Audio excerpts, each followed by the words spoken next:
믿음에서 벗어나가는 제목으로 말씀 나누겠습니다. 19절 말씀을 중심으로 해서 같이 나누겠습니다. 믿음 가운데도 구원에 이르지 못하는 믿음, 야고보서의 핵심인 행함이 없는 믿음, 가짜 믿음에 대한 건데, 말뿐인 믿음은 자기를 구원할 수 없다. 그래서 우리가 말로는 믿음이 있는 것처럼 말할 수는 있어요. 그래서 거기에 우리가 속을 이유도 없고 하나님도 거기에 기만당할 것도 아니고, 그래서 중요한 것은 믿음이라는 것은 여러분들 내 자신을 구원할 수 있는 믿음을 가져야지, 내 영혼을 구원할 수 없고 다른 사람을 단지 속이는 믿음으로만은 아무 의미가 없는 것입니다. 그러면 야고보가 우리에게 분명하게 어떻게 보면 좀 패거를 탁 찌르듯이 지금 지적을 하고 있어요. 19절에 보면 하나님은 한 분이신 줄을 믿느냐? 믿습니까? 아멘이죠. 근데 뭐라 그래요? 잘하는도다. 귀신들도 믿고 떤다. 이 말은 귀신도 너가 하는 것 안다 하는 거죠. 귀신도 그 정도 수준의 믿음은 있다. 그것을 귀신도 모르는 바가 아니고 누구보다도 하나님은 한 분이신 줄을 귀신들도 알고 있다는 거예요. 그래서 귀신들 자체가 그 사실에 대해서 믿고 있고 그 사실을 알기 때문에 떨고 있다, 두려워한다는 거예요. 하나님에 대한 존재에 대해서 분명한 사실은 귀신은 두려워하고 있다는 것입니다. 그래서 귀신들은 이게 입을 놓고 보면 무신론자보다는 똑똑한 거예요. 그리고 사신론자들, 사신신학자들보다도 오히려 더 정확한 신학적 이론을 가지고 있는 그 존재가 바로 귀신들이다. 이 신학자들도 수많은 신학을 연구하고 노력하고 있지만 신은 죽었다라고 단정을 짓고 또 나아가는 신학자들도 있거든요. 그런 면에서는 이 귀신들의 신학이 더 정확한 이론이라고 볼 수 있어요.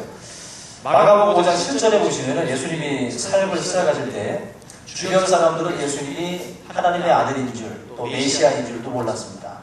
그래서 다들 예수님에 대해서 전혀 정확한 지식들을 갖지 못했어요. 그런데 예수님에 대해서 정확하게 알고 있는 존재가 있었습니다. 마가복음 5장 7절에 보면은 귀신이 이렇게 외쳐요. 지극히 높으신 하나님의 아들 예수여, 나와 당신과 무슨 상관이 있나이까. 예수님에 대해서 하나님의 아들 예수여라고 말해요. 귀신은 예수님이 사역할 때 예수님이라는 분이 어떤 분인지를 누구보다도 잘 알았다는 거예요. 수많은 군중들도 몰랐고 제자들도 잘 모르던 그 상황에서도 바로 이 귀신들은 예수님에 대한 존재를 정확하게 알았다. 그래서 예수님을 하나님의 아들로 그들이 고백하는 그런 신앙, 좋게 말하는 신앙까지 이들이 갖고 있어요. 어떤 사람들은 지금도 마찬가지입니다. 예수님을 하나님의 아들로 보지 않고 모범적인 하나의 성인으로만 여기는 분들도 있죠.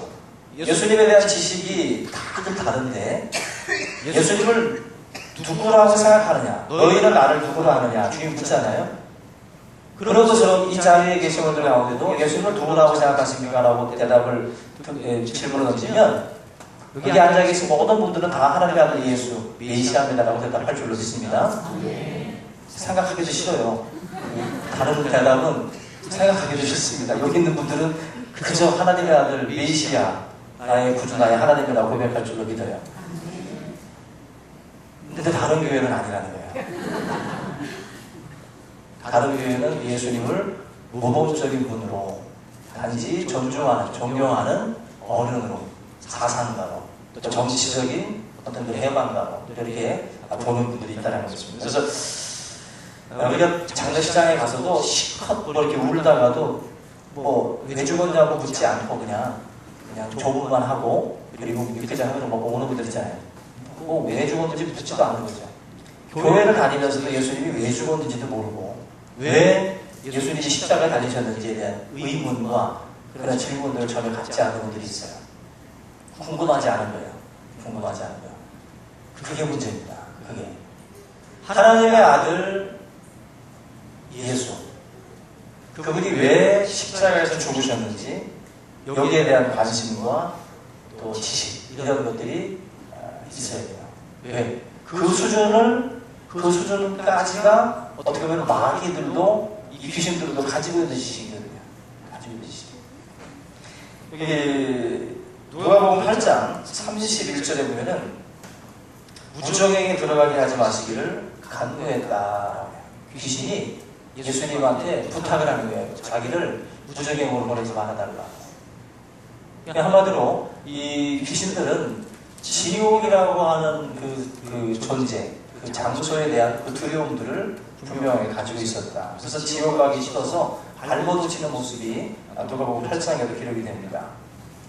우리가 예수를 믿으면 천국 가는 것은 확신하는데 지옥에 가는 것에 대해서는 안 믿는 분들이 있어요.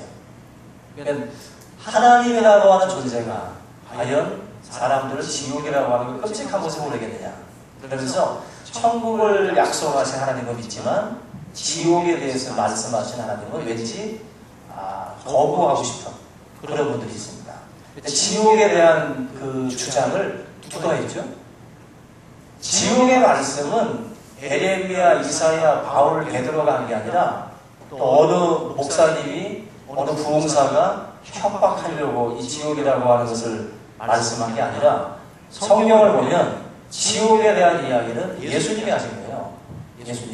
예수님께서 이 백체 중에 하나가 잘려지더라도 천국에 들어가는 것이 낫다. 지옥에 던져지는 것보다는. 지옥에 대한 어떤 그 설명은 예수님이 하신 겁니다. 예수님이.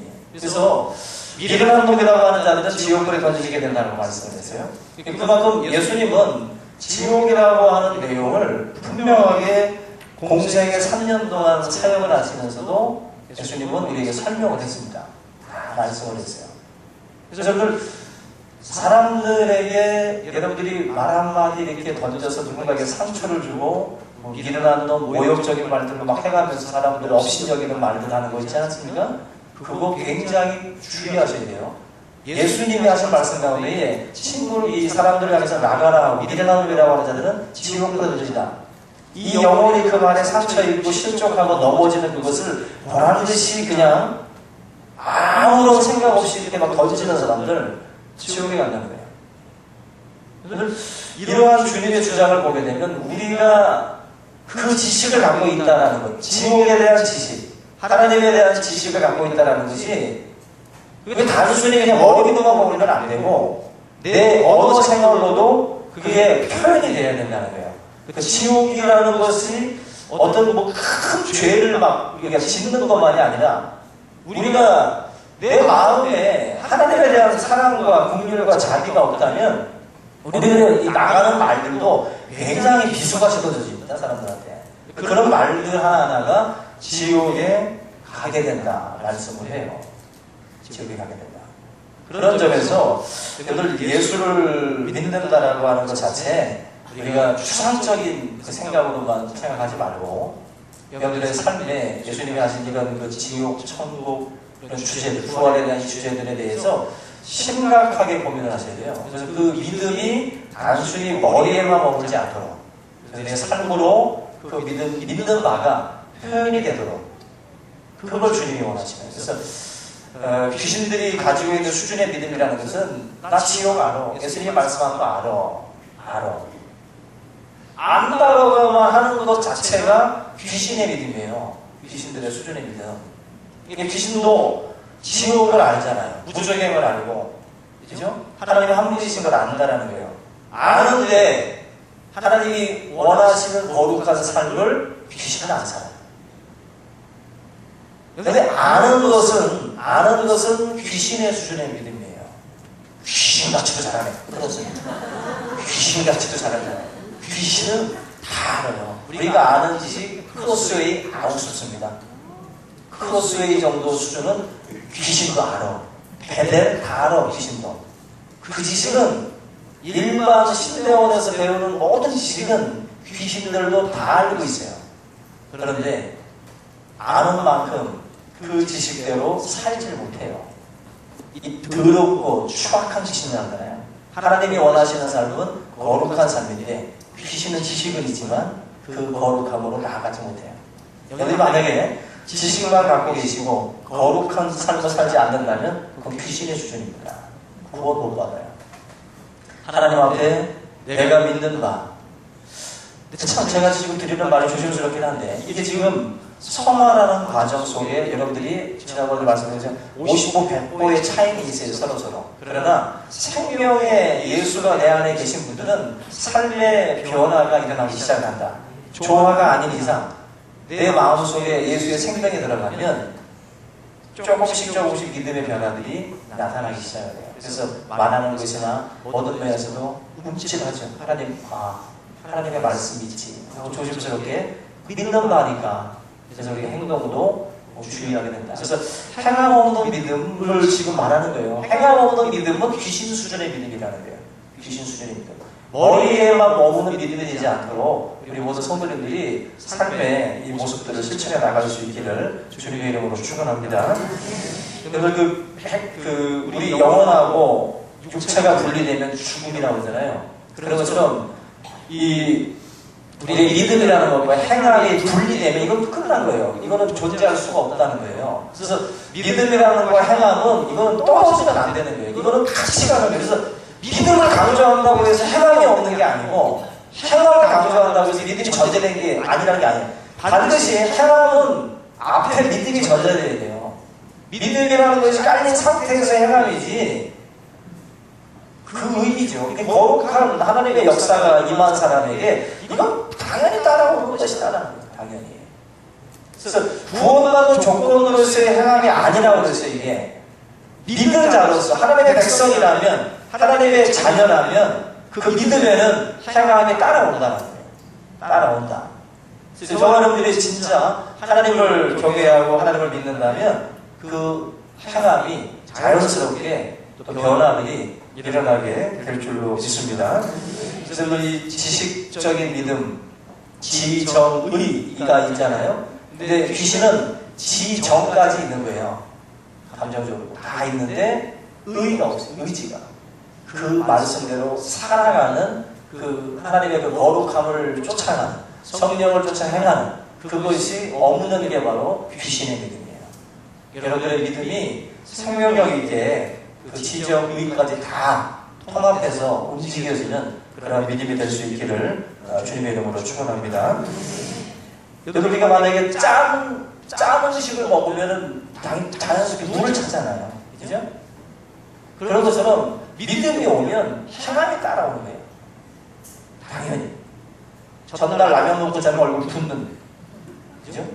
먹은 대로 나오는 거죠. 먹은 대로. 행함이 따라오는 거예요. 믿음 안에서. 그래서 이거는 행함이 먼저냐 믿음이 먼저냐 이런 구질구질한 질문보다도 그냥 보면 알아요. 예수 믿는 사람들은 삶의 변화들이 먼저는 친구들한테서부터도 이제 변화가 느껴집니다.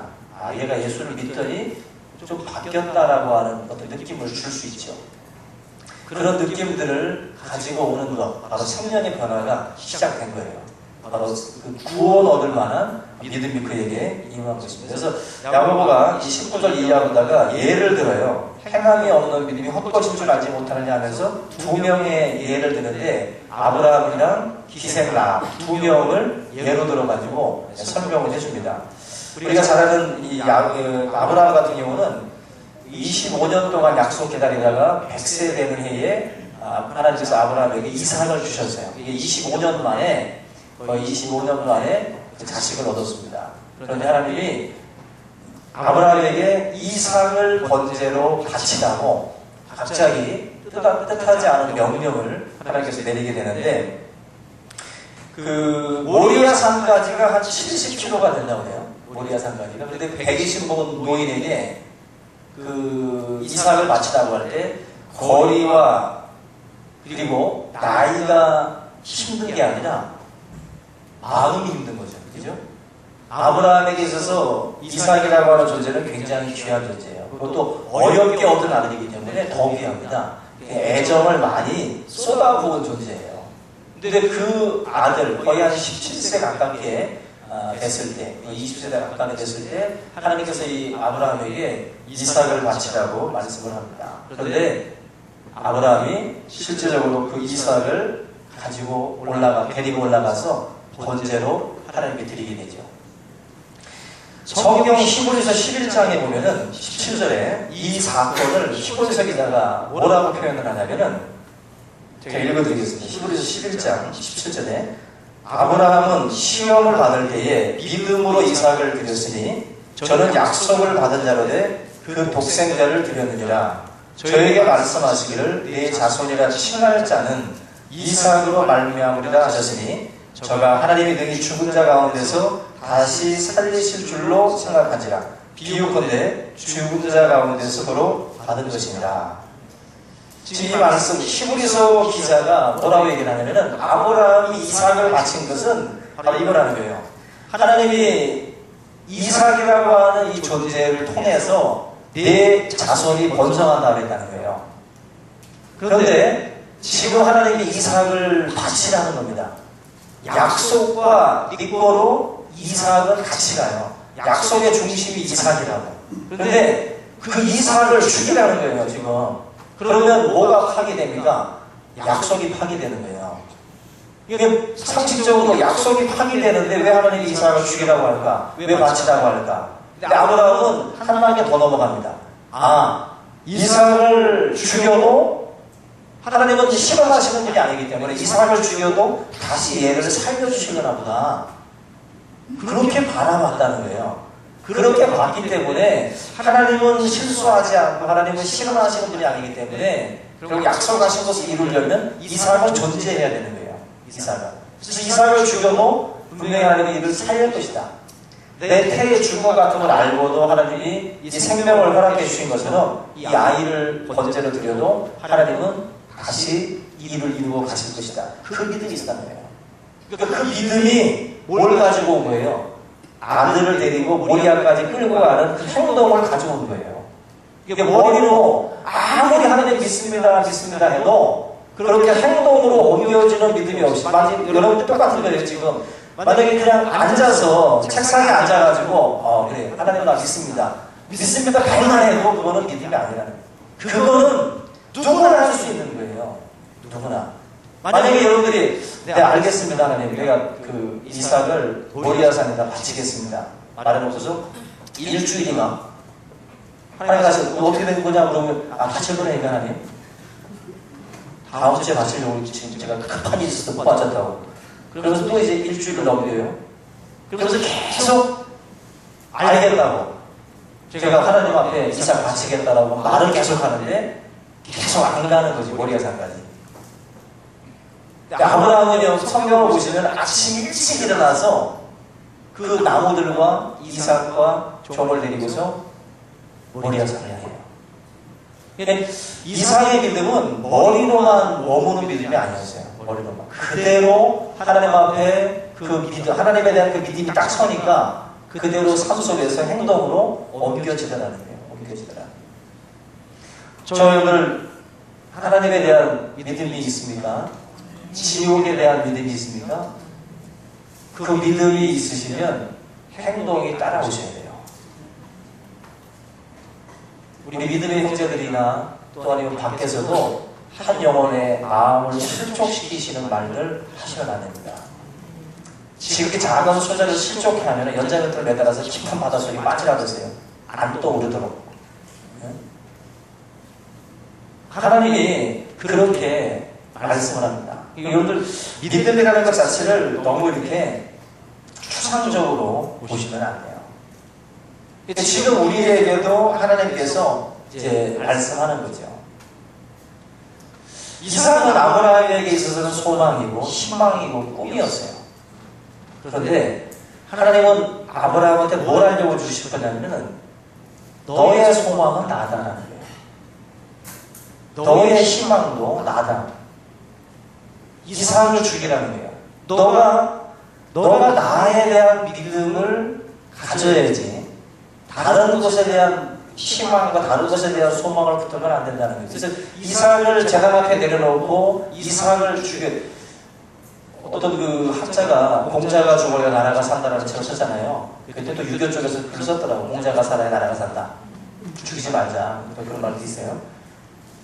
여기 보면은 이삭이 죽어야 아브라함이 사는 거예요. 이삭이라고 하는 존재가 우리에게도 있어요. 마치 사건이 그래서 이게 내 꿈이야, 내 소망이야 하면서 이게 장사하는 그 가게일 수도 있고, 통장일 수도 있고, 또 아들일 수도 있고, 또 땅일 수도 있고, 뭐 다 있잖아요. 집일 수도 있고. 근데 그거 맞장거리면서 우리가 이게 꿈이다라고 생각하는데 하나님은 아브라함을 통해서 그 이삭 제단에다 바쳐 죽이라는 거예요. 그걸 너가 죽일 수 있을 때 하나님이 외치잖아요. 내가 이제야 나를 경외하는 줄을 알았노라. 말씀하거든요. 아브라함한테. 믿음이라는 것은요. 믿음이라는 것은 하나님에 대한 절대 신뢰예요. 하나님에 대한 절대 신뢰. 그래서 하나님을 절대적으로 신뢰할 때 우리들은 그 모든 것들을 죽일 수 있어야 돼요. 믿습니까? 여러분들이 모든 것을 죽일 수 있어야 돼요. 모든 것. 하나님의 말씀 앞에 내가 기꺼이 배와 그물을 버려두는 것으로 베드로는 표현했지만 아브라함은 이삭을 죽이는 것을 표현한 거예요. 주님을 따라가는 그 길을. 우리가 내가 죽일 수 없는 것이 있으면 안 돼요. 내가 하나님의 말씀 앞에서 다 죽일 수 있어야 되는 거예요. 그때 하나님이 그 아브라함의 믿음을 이제 가장 최고의 믿음으로 알아보시는 겁니다. 오늘 저와 여러분들이 이 야고보서의 말씀을 통해서 죽이는 자가 되시기 바랍니다. 다 죽이셔야 돼요. 마지막으로 죽일 존재는 꼭 나겠죠. 제일 안 죽는 게 나니까. 그죠? 최종적으로 이 모든 것들을 죽일 때 그때 이제 하나님께서 여러분들의 믿음을 통해서 역사가 일어나는 겁니다. 역사가. 그래서 오늘 이 말씀들을 같이 한번 붙들고 믿음 안에서 하나님 앞에 인정받는 행하게 따라오는 믿음의 사람이 다 될 수 있기를 주님의 이름으로 축원합니다. 다 같이 오늘 말씀을 우리 함께 붙들고 통성으로 기도하겠습니다. 살아계신 하나님 아버지 감사를 드립니다.